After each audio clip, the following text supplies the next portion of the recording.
The blood-red sunset painted the horizon as Gabriella Zimmerman's body washed against the pebbly shore of the Trinity River.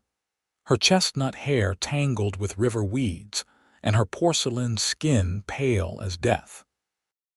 It was 1873, and Trinity, Texas, had seen its fair share of tragedies, but none quite like the mysterious woman who appeared like a ghost from the water's embrace. Caleb Matthews reined in his stallion at the river's edge, his weathered hat casting shadows across his sun-bronzed face. He had been tracking a stray from his herd when he spotted what appeared to be a bundle of fabric caught along the riverbank. As he drew closer, his heart hammered against his ribs when he realized it was a woman. "Sweet, merciful heavens," he muttered, dismounting in one fluid motion and rushing to her side. His spurs jingled with each urgent step as he knelt beside her still form. He pressed two calloused fingers against her neck, searching for a pulse. It was there, faint, but present. Her skin was cold and damp, her lips tinged blue. "Madam, can you hear me?" Caleb gently turned her face toward him, brushing away wet strands of hair. She gave no response, her eyes remaining closed, her breathing shallow. Without hesitation, he rolled her onto her side, pounding firmly between her shoulder blades. Water dribbled from her mouth, and suddenly she convulsed, coughing violently as river water spewed from her lungs. But her eyes didn't open, she remained unconscious, though clearly alive. Caleb glanced around. The river stretched in both directions, with no sign of how she'd ended up there. No overturned wagon, no horse, nothing but the woman in her sodden blue dress. "Don't you worry, I'm going to get you help," he whispered, though he doubted she could hear him. He gathered her limp form in his arms, surprised by how light she felt despite her waterlogged clothing. With practiced ease, he lifted her onto his horse, then mounted behind her, cradling her against his chest to keep her from falling. "Steady now, Thunder," he murmured to his horse as they set off toward his ranch, just 3 miles outside Trinity. The setting sun cast long shadows as Caleb's ranch came into view. It wasn't the biggest spread in the county, but the modest 2-story house, sturdy barn, and fenced pastures were all his, bought with 6 years of hard work after returning from the war. His ranch hand, Hector, spotted him approaching and hurried from the barn. "Mr. Matthews, what in tarnation?" "Found her by the river, half drowned," Caleb explained, carefully dismounting while supporting the woman. "She's alive, but she needs help. Ride into town and fetch Doc Miller. Tell him it's urgent." Hector nodded, immediately heading for the stable to saddle his horse. Caleb carried the unconscious woman into his house, laying her gently on his bed. Her skin remained pallid, her breathing irregular. Working quickly, he stoked the fire in the bedroom hearth, then faced a dilemma. Her wet clothes would cause her death from cold if not removed, but propriety demanded restraint. Necessity won out. With respectful efficiency, he removed her outer garments, averting his eyes as much as possible while wrapping her in warm blankets. He noticed a small locket around her neck, which he left untouched. He also observed a nasty gash on her temple, partially hidden by her hairline. "That explains the unconsciousness," he muttered to himself. As he waited for the doctor, Caleb continually checked her breathing and pulse, occasionally dabbing her forehead with a cool cloth when fever seemed to take hold. He wondered who she might be. Her hands were smooth, not workers' hands, and her dress, though simple, was of fine quality. 2 hours passed before hoofbeats announced the doctor's arrival. Dr. James Miller was a portly man with kind eyes and a bushy gray beard. At 60, he'd been the town's only physician for nearly 30 years. "Where is she?" he asked, medical bag in hand as he entered. Caleb led him to the bedroom. "Found her in the river, got the water out of her lungs, but she hasn't woken. There's a head wound and I think fever's setting in. Doc Miller conducted a thorough examination, his face grim. She's lucky you found her, Caleb. Another hour in that water and we'd be planning a funeral instead. Will she recover? Hard to say. The head wound is concerning. There could be swelling inside the skull. And there's the risk of lung fever from the river water. He dug through his bag, removing several bottles. We'll need to bring the fever down and keep her warm. Someone will need to watch her constantly, give her medicine, get fluids into her if possible. I'll do it, Caleb said without hesitation. The doctor raised an eyebrow.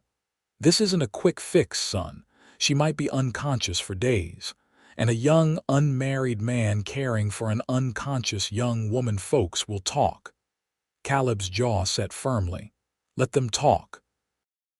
I found her. She's my responsibility until she recovers. Or he couldn't finish the sentence. Very well. Doc Miller showed him how to administer the medicine, how to coax small sips of water between her lips, how to monitor for worsening symptoms. I'll return tomorrow morning. Send for me immediately if her condition changes. After the doctor left, Caleb settled into a chair beside the bed. The woman's face was serene despite her condition, her features delicate yet strong. He wondered about her story, who she was, where she'd come from, and how she'd ended up in the river. "Who are you?" he whispered, not expecting an answer. The night passed slowly. Every hour, Caleb administered medicine and moistened her lips with water. When fever made her restless, he bathed her forehead with cool cloths. Twice she murmured incomprehensible words, giving him hope she might wake, but consciousness remained elusive. Dawn broke with no improvement. Doc Miller returned as promised, bringing his housekeeper, Mrs. Pearson, a widow with a reputation for discretion. She can help with the woman's personal needs, Doc Miller explained. Might quiet some of the inevitable gossip too. Mrs. Pearson was efficient and kind, helping to wash the patient and change her into one of Caleb's clean shirts, the only available garment. "Poor dear," she said, brushing the woman's hair. "She's quite beautiful. Someone must be missing her terribly." Caleb nodded, realizing he hadn't considered that possibility, that somewhere people might be searching for her. "I'll ride into town later, see if anyone's reported a missing woman," he said. "Good idea," Doc Miller agreed. "Meanwhile, continue the treatment. If she doesn't wake in the next day or two." He left the implication hanging. After they departed, Caleb returned to his vigil. Running his ranch from the bedside of an unconscious stranger wasn't ideal, but Hector was capable of handling the essential tasks.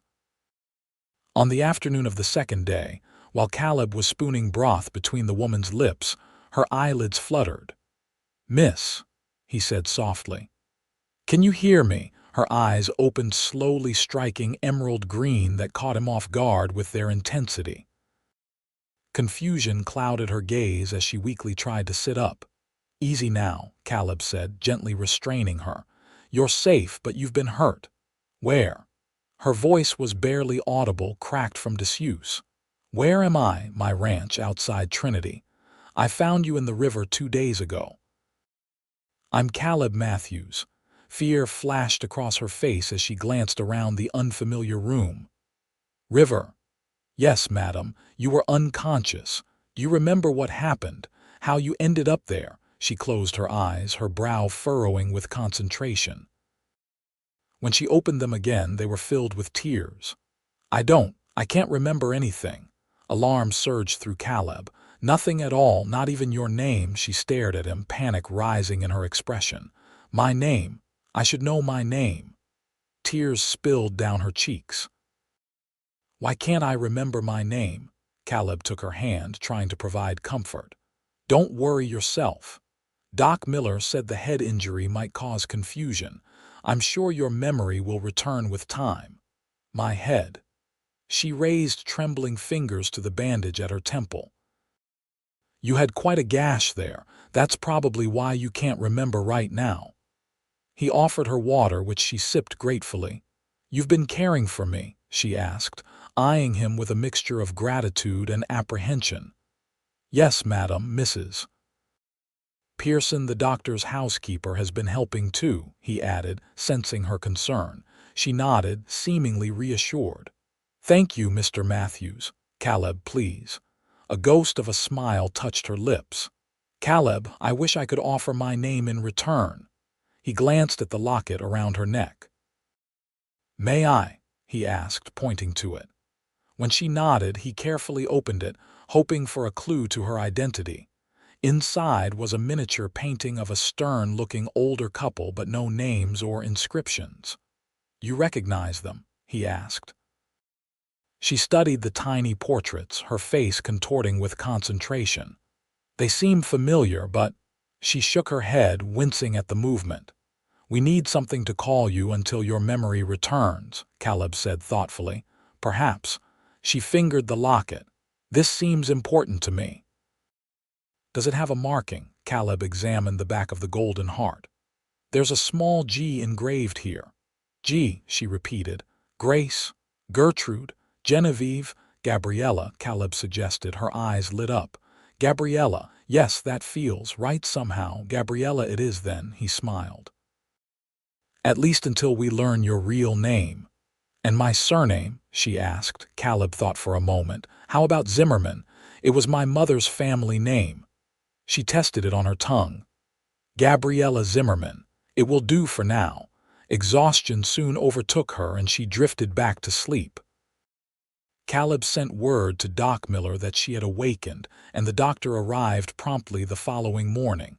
After examining her, Doc Miller confirmed Caleb's suspicions. Memory loss isn't uncommon with head injuries.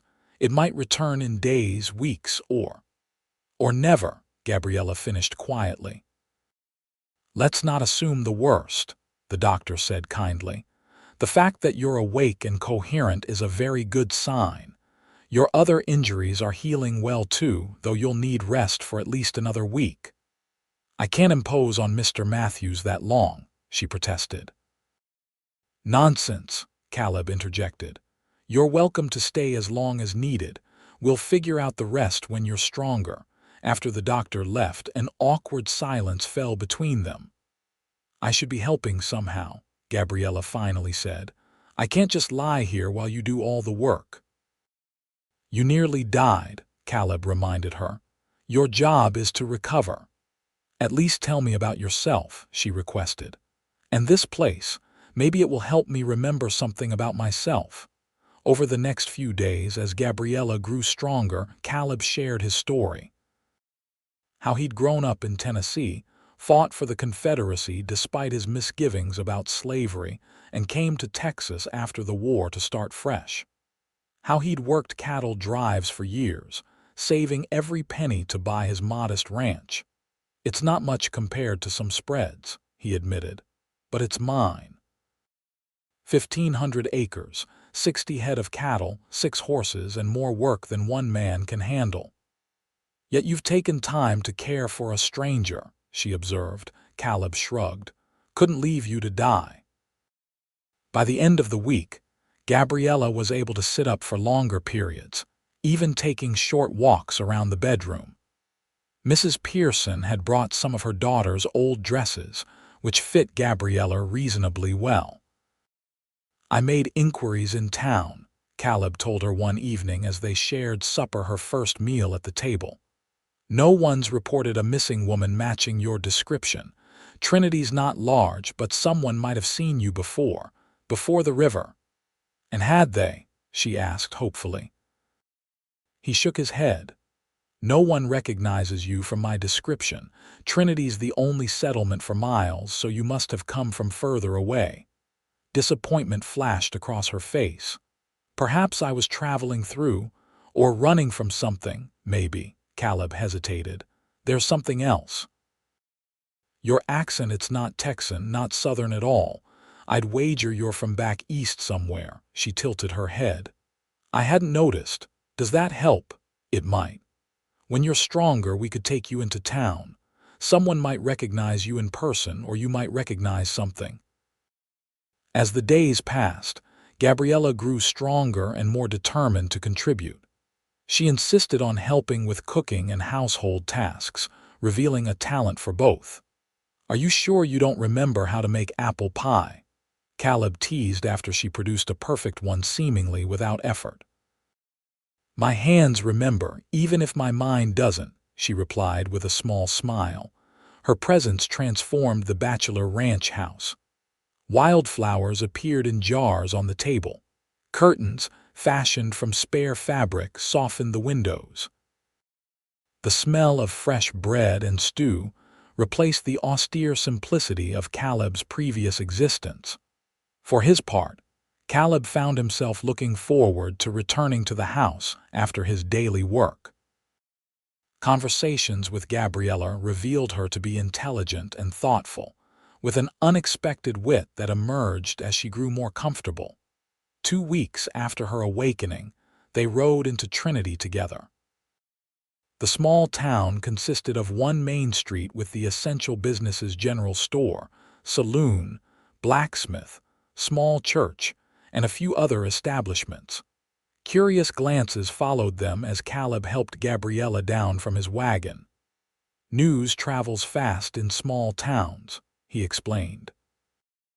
"Everyone knows I found a woman by the river." They visited every business, hoping someone would recognize her. At the general store, the proprietor, Martha Wilson, studied Gabriella intently. "Can't say I've seen you before, dear, but those clothes." She gestured to the dress Mrs. Pearson had provided. "That fabric isn't something we carry here. It's much finer Eastern made, I'd wager." At the post office, Gabriella examined the map on the wall, tracing the routes leading to and from Trinity. "Any of it look familiar?" Caleb asked hopefully. She shook her head. "Nothing specific, but I feel drawn to these eastern routes, toward Louisiana, Mississippi." Their final stop was the town sheriff's office. Sheriff Thomas Davis was a gruff man with a drooping mustache and tired eyes. "Missing woman, memory gone," he summarized after Caleb explained. "That's a peculiar situation.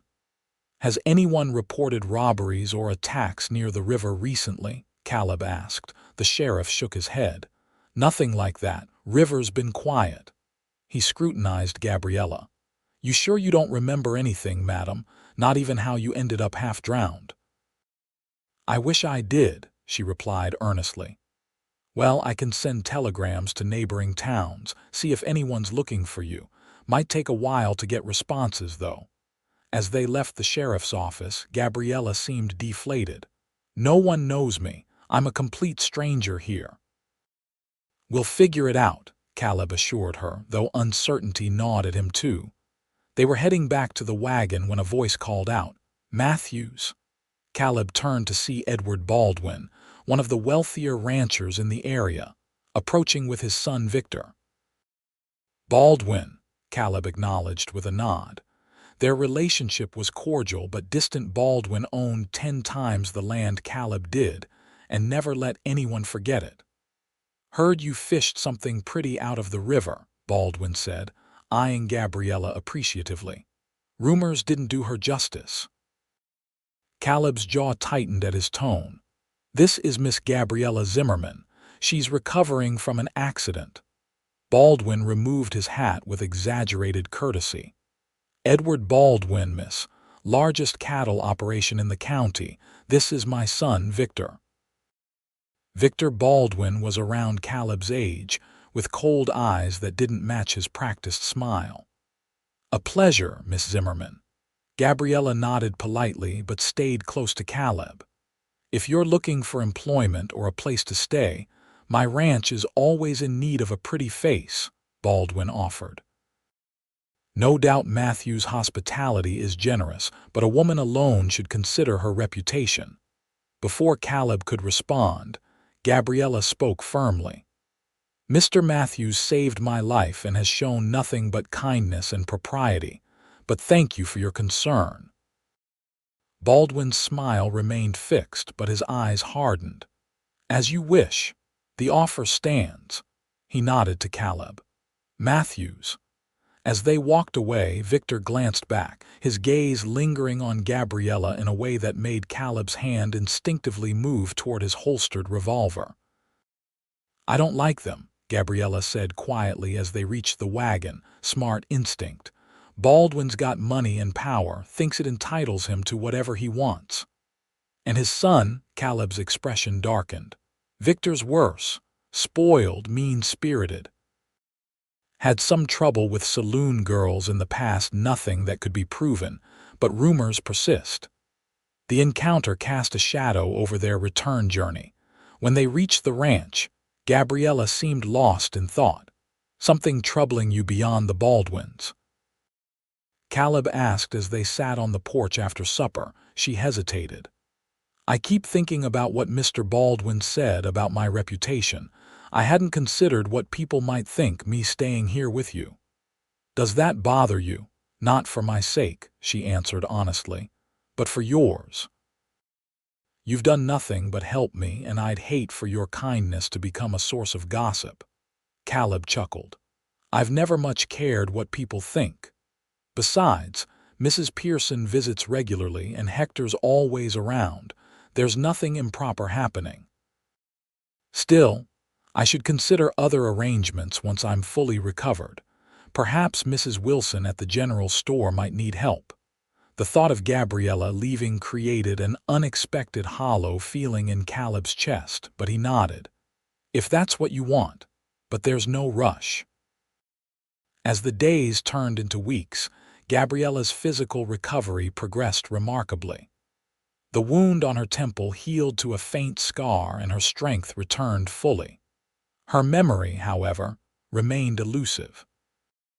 Occasionally, something would trigger a flash: the smell of lavender, a particular melody Caleb whistled, but nothing substantial enough to rebuild her past. Spring blossomed across the ranch. Caleb found himself creating excuses to delay Gabriella's departure.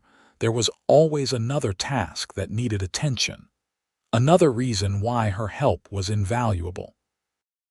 The truth, which he barely admitted to himself, was that he had grown accustomed to her presence, to her voice filling the once silent house, to the way she hummed while cooking, to her insightful observations about books they read aloud in the evenings. For her part, Gabriella seemed in no hurry to leave. She had taken to ranch life with surprising ease, learning to ride properly, helping with the garden Caleb had never had time to maintain, even assisting with gentler livestock tasks. "You're a natural with the animals," Caleb observed one evening as they watched a new foal wobble around its mother in the paddock. "It feels familiar," she admitted. "Working with my hands, being outdoors. I don't think I was raised in a city." Their easy companionship shifted subtly as spring deepened.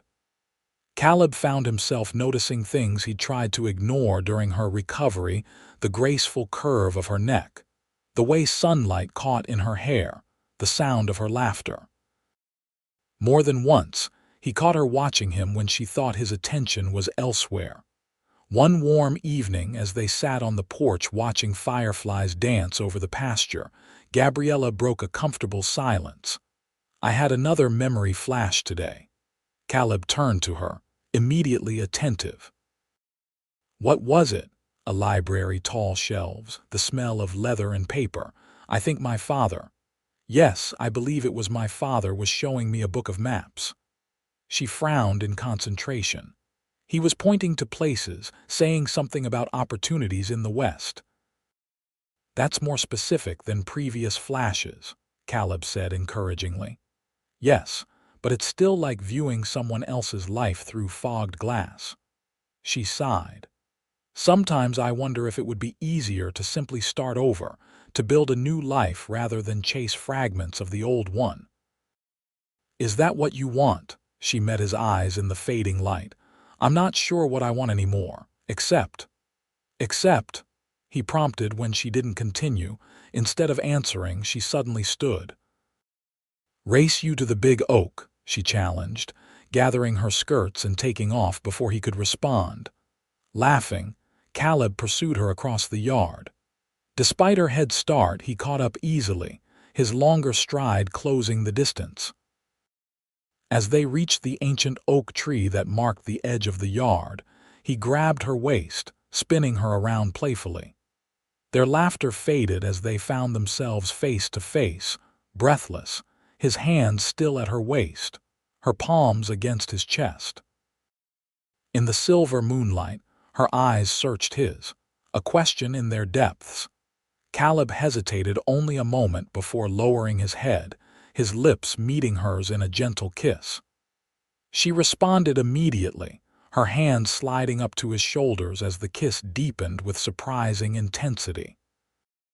When they finally parted, Caleb rested his forehead against hers. "I've been wanting to do that for weeks," he confessed. "I've been hoping you would," she whispered back. The admission changed everything and nothing. Their days continued much as before, but now there were stolen kisses, hands finding each other across the table, evenings spent closer together on the porch swing. Caleb knew he was falling in love with her, perhaps had been since she first opened those green eyes. But a shadow hung over their growing feelings. What if her memory returned completely? What if she had obligations elsewhere, or worse, a husband? He voiced these concerns one night as they sat by the fireplace, her head resting on his shoulder. "I've thought about that too," she admitted. "But I believe I would know in my heart if I were married. And this what I feel for you, it doesn't feel like betrayal. It feels like finding something I didn't know I was missing. Still, if your memory returns," she placed a finger over his lips, "then we'll face it together. But Caleb, even if I discover I had another life, it doesn't change who I am now, or how I feel about you." Their fragile happiness was interrupted a few days later when Sheriff Davis rode up to the ranch, his expression grave. "Got responses to some of those telegrams I sent," he announced after dismounting. "You found something about me?" Gabriella asked, hope and apprehension mingling in her voice. The sheriff nodded, pulling a folded paper from his pocket. "A man named Harold Zimmerman, no relation to your assumed name, just coincidence, reported his daughter missing from Natchez, Mississippi, 3 months ago. Description matches you pretty well." Caleb felt Gabriella stiffen beside him. "What's her name?" she asked. "Genevieve. Genevieve Zimmerman." The name struck like lightning. Gabriella gasped, her hand flying to her locket. "Genevieve," she repeated. "The G on my locket. There's more," the sheriff continued. "She was traveling with her fiancé to San Antonio for their wedding when they disappeared. Both were presumed dead after their wagon was found abandoned near the Louisiana border with signs of an attack." "Fiancé?" Caleb couldn't keep the dismay from his voice. "Yes, a businessman named Victor Baldwin." The name hit them both like a physical blow. Gabriella shook her head in disbelief. "No, that can't be right. Victor Baldwin is here in Trinity." Sheriff Davis frowned. "That's a mighty strange coincidence." "It's no coincidence," Caleb said grimly, pieces falling into place. "Baldwin's son arrived in Trinity about 3 months ago. His father introduced him as returning from business in the East, and that day in town, Victor looked at you like he'd seen a ghost." "Are you suggesting Victor Baldwin knows who I am?" Gabriella asked, her voice shaking. "I'm suggesting he might know exactly how you ended up in that river," Caleb replied darkly. The sheriff looked skeptical. "That's a serious accusation, Matthews. The Baldwins are powerful folk." "Just consider the timing," Caleb insisted. Genevieve Zimmerman disappears with her fiancé, Victor Baldwin. Months later, I find a woman in the river near Trinity, where coincidentally, a man named Victor Baldwin has recently arrived. Gabriella clutched the locket. "The couple in here, they could be my parents, Harold Zimmerman and his wife." Her eyes widened suddenly. "I remember something. Victor and I were traveling, we argued. He wanted to go to Texas instead of San Antonio, said his father had opportunities there. I didn't want to change our plans. Memories returning, the sheriff asked. Fragments. She closed her eyes. We stopped by a river. We argued again. He was angry, so angry. She shuddered. After that, nothing until I woke up here. Caleb's fists clenched. He tried to kill you and left you for dead. We don't know that, the sheriff cautioned. Maybe there was an accident, maybe nothing, Caleb interrupted. He recognized her in town and didn't say a word. An innocent man would have spoken up. Sheriff Davis scratched his beard thoughtfully. I'll make some inquiries discreetly. Meanwhile, Miss Zimmerman, you should stay out of sight. If what Matthews suggests is true, you could be in danger. After the sheriff departed, Gabriella sat motionless, staring at the locket in her palm. Genevieve Zimmerman, she said softly. It sounds right, yet feels like a stranger's name. Caleb knelt before her. Are you remembering more pieces? I remember a large house in Natchez. A stern father, a merchant, I think, and Victor, courting me. He was charming, different than here. My father approved of the match because Victor's family had connections that would benefit our business. Was it what you wanted? She looked up, tears in her eyes. I don't think I knew what I wanted then. I was following the path laid out for me. But now, her hand found his. Now I know exactly what I want. The following days were tense. Caleb rarely left Gabriella alone, and when ranch work demanded his attention, he ensured Hector remained at the house. Sheriff Davis sent word that he was investigating discreetly, but had nothing concrete yet. On the fourth day, they received unexpected visitors. Edward Baldwin and his son rode up to the ranch house, accompanied by two ranch hands who remained mounted while the Baldwins approached the porch where Caleb stood protectively. Matthews, Baldwin greeted coldly. We need to speak with the young lady staying with you. She's not receiving visitors, Caleb replied, his hand resting casually near his holstered revolver. Victor stepped forward, his handsome face arranged in an expression of concern. Please, we've received news that she might be my missing fiancée. I need to see her. Interesting timing, Caleb observed. You didn't recognize her in town weeks ago. Victor's expression didn't falter. I only saw her briefly. The sheriff's description made me reconsider. The door opened behind Caleb, and Gabriella stepped out despite his earlier insistence that she stay inside. Hello, Victor, she said calmly. Victor's face transformed with practiced emotion. Genevieve, my darling, you're alive. He moved toward her, but Caleb stepped between them. That's close enough, Baldwin Sr. bristled. Now see here, Matthews, this is a family matter. This woman is my son's fiancée. Is that so? Gabriella's voice was surprisingly steady.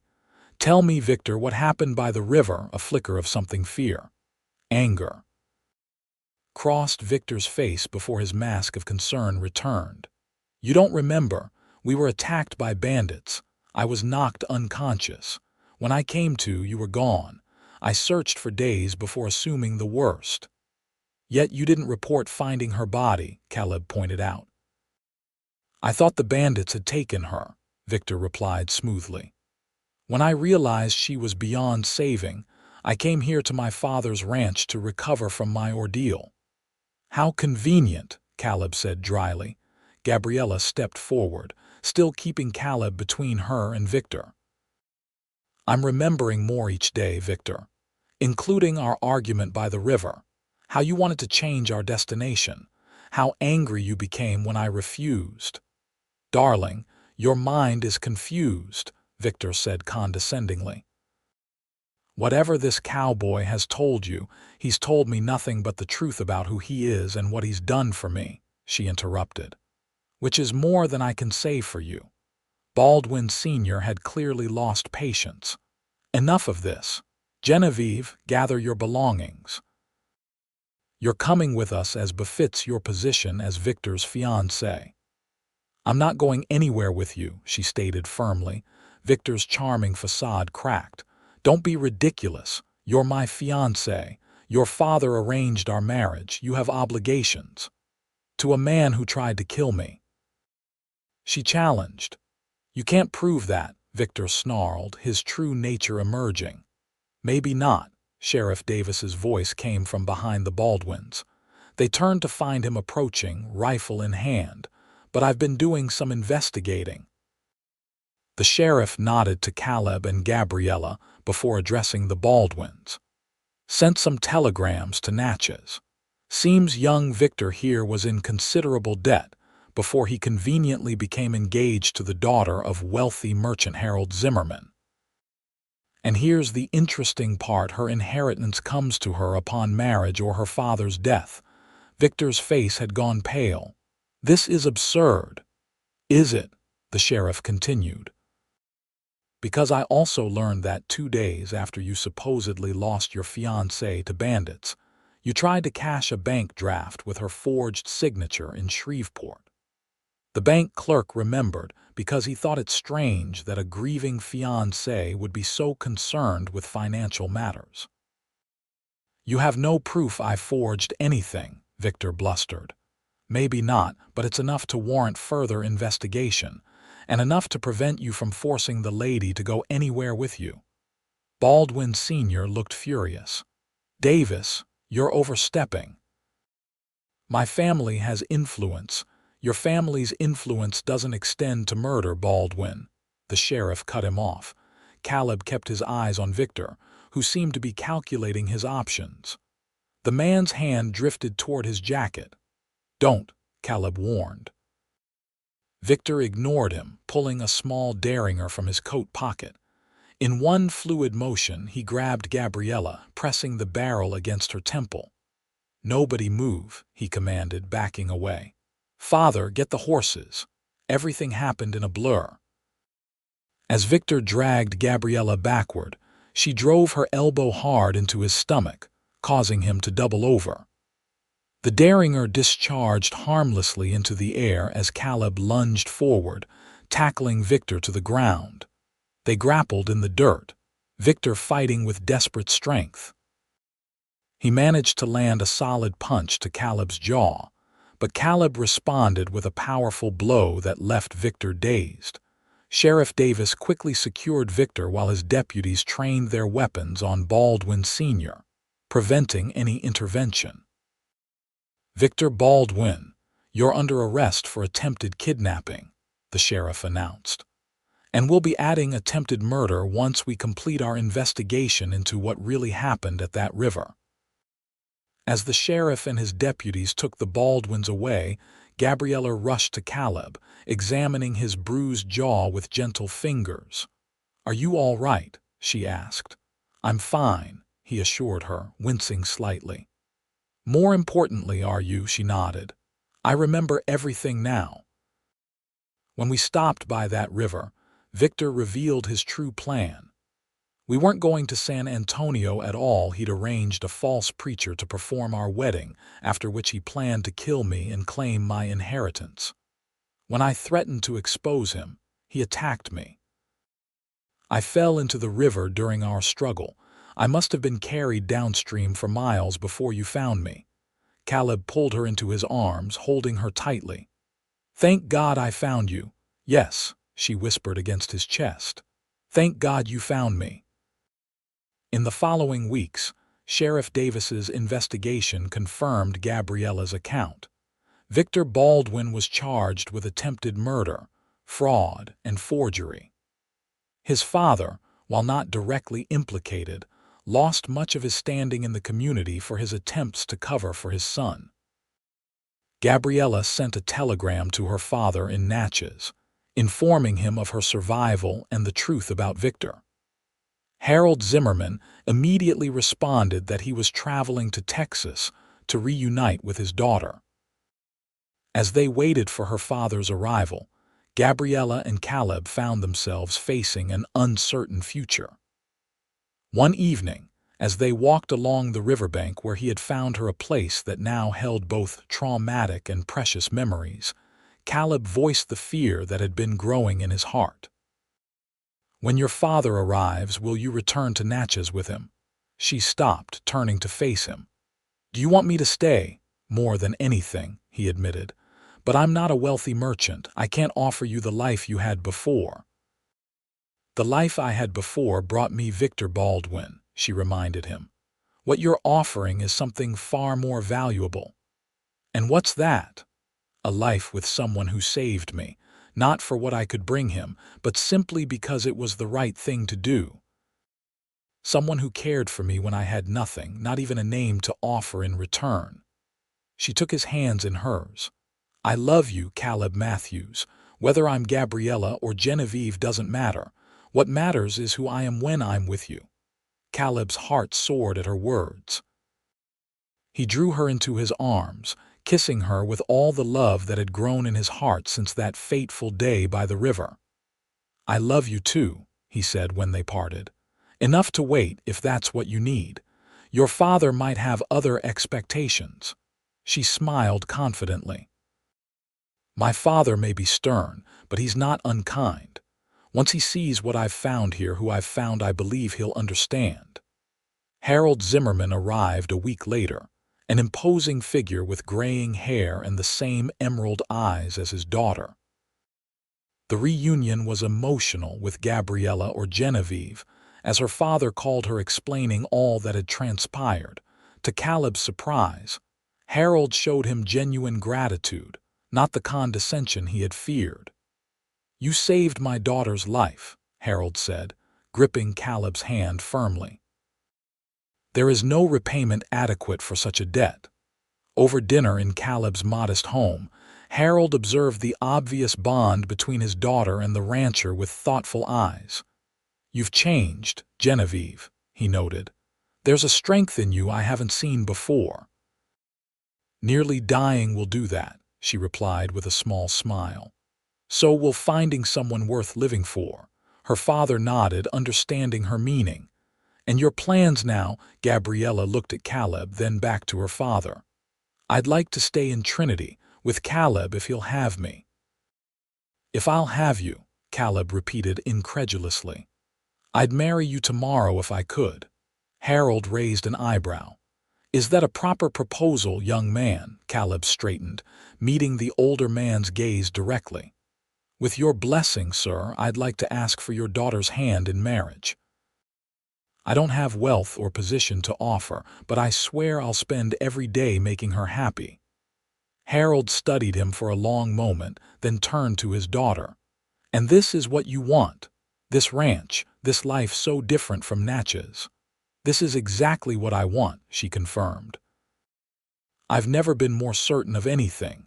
Her father sighed, then smiled. "Then you have my blessing, though I insist on providing a proper wedding and a gift to help you establish yourselves." "That's not necessary," Caleb began.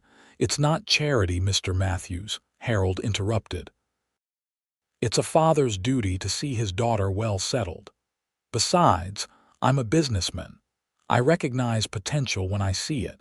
Your ranch could be considerably expanded with the right investment."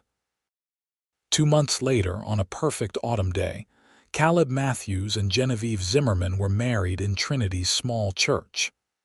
The bride wore a simple but elegant white gown, and around her neck, the locket that had provided the first clue to her identity. At the bride's request, they incorporated both names into the ceremony: Genevieve Gabriella Zimmerman, honoring both the woman she had been and the woman she became by the river's edge. The town turned out in full, the story of their unusual meeting having become something of a local legend. Even Sheriff Davis attended, looking uncomfortable but dignified in his best suit. Harold Zimmerman gave his daughter away with genuine happiness, having grown to respect, and like the rancher who had saved her. As promised, he provided a generous wedding gift funds to expand the ranch and improve the house, along with connections to help Caleb establish a more profitable cattle operation. After the celebration, as the newlyweds prepared to depart for their honeymoon in San Antonio, The trip Genevieve had originally planned, but never completed. Harold took his son-in-law aside. "Take care of her," he said simply. "With my life," Caleb promised. Later that night, as they settled into their hotel room in San Antonio, Caleb watched his bride as she unpinned her hair, letting it fall in waves down her back. "Happy, Mrs. Matthews?" he asked. She turned to him with a radiant smile. "Completely. Though I'm still getting used to another new name." "Too many names to keep track of," he teased. "No," she came to him, wrapping her arms around his neck. "Just the right number. Genevieve was who I was born. Gabriella was who I became when you found me, but Mrs. Matthews, that's who I choose to be." "I still can't believe how lucky I am," Caleb murmured, holding her close. "To think that if I hadn't decided to track that stray steer that day, if I hadn't chosen that particular spot on the river." She silenced him with a kiss. "Let's not think about what might have been. Let's focus on what is, and what will be." Upon their return to Trinity, they settled into ranch life with renewed purpose. The expansion funded by Harold Zimmerman allowed them to triple their herd and hire additional hands. The modest ranch house was improved and expanded, with Genevieve creating a warm and welcoming home. News arrived the following spring that Victor Baldwin had been convicted and sentenced to 20 years in prison. His father had sold his ranch and moved away from Trinity, unable to face the community's judgment. As their first anniversary approached, Genevieve shared joyous news with her husband. They were expecting a child. "A child," Caleb repeated in wonder, placing his hand gently on her still flat stomach. "Our child. The first of several, I hope," she said, covering his hand with her own. "Boy or girl doesn't matter," Caleb declared, "as long as they have your spirit." "And your heart," she added. Their son, James Harold Matthews, was born on a crisp winter morning, with his grandfather arriving from Natchez just in time for the birth. 2 years later, they welcomed twin daughters, Sarah and Elizabeth. Harold Zimmerman eventually sold his business in Natchez and moved to Trinity permanently, building a comfortable home near his daughter's ranch. He doted on his grandchildren and formed a business partnership with Caleb that proved profitable for both.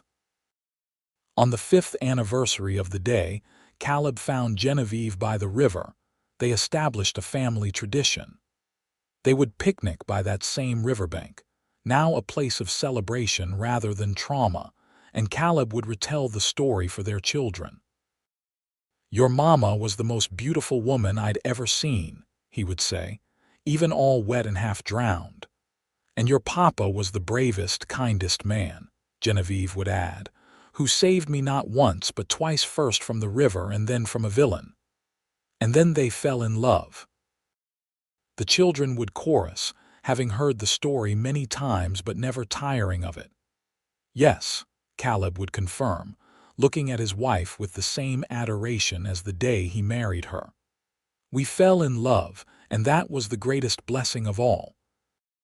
As the years passed, the Matthews Ranch prospered, becoming one of the most successful operations in the county. Their children grew strong and capable under the guidance of parents who never forgot how precious their life together was, a life that began with an unconscious woman by the river and a cowboy who refused to leave her side. And on quiet evenings, after the children were asleep, Caleb and Genevieve would often sit on their porch, watching the stars appear over their land, their hands intertwined as they had been since those first days of healing. "Do you ever wonder," Caleb asked once, "what would have happened if you'd never fallen into that river?" Genevieve considered this, her head resting on his shoulder. "I believe some things are meant to be, no matter what path we take to reach them. Perhaps we would have met at a dance, or in town, or through some business of my father's." "You think so?" he asked, smiling. "I know so," she said with certainty. "Some souls are destined to find each other." "Well," Caleb said, pulling her closer, "I'm eternally grateful that I found you by that river, Genevieve Gabriella Matthews." "And I'm eternally grateful you stayed until I healed," she whispered, "in body and in heart." Their lips met in a kiss as deep and true as the river that had once threatened to separate them forever, but instead had brought them together in a love story that would be told in Trinity for generations to come.